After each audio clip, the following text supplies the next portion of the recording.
V tomto videu budeme náš čas venovať vaniam, ktoré sú dominantami kúpeľní.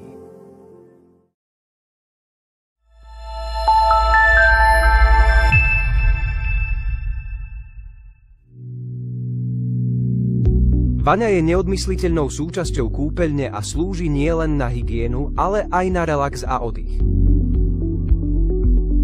Pri výbere správnej vane je potrebné zvážiť niekoľko faktorov: veľkosť a tvar, z akého materiálu je vyrobená, ako bude osadená a či bude mať všetky potrebné funkcie.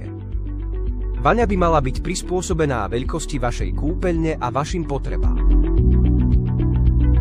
Existujú rôzne tvary vaní: obdĺžnikové, rohové, oválne, asymetrické a voľne stojace.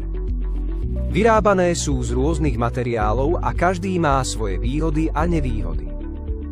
Najčastejšie sa stretneme s akrylátovými, liatinovými, oceľovými a kompozitnými vaňami.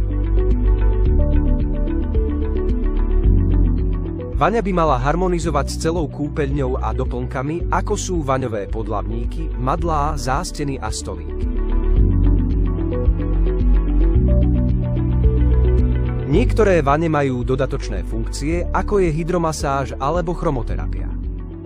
Hydromasážna vaňa je viac než len miesto na kúpanie.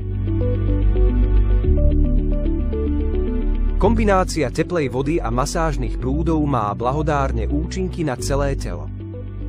Vaňa s chromoterapiou je viac než len kúpací zážitok.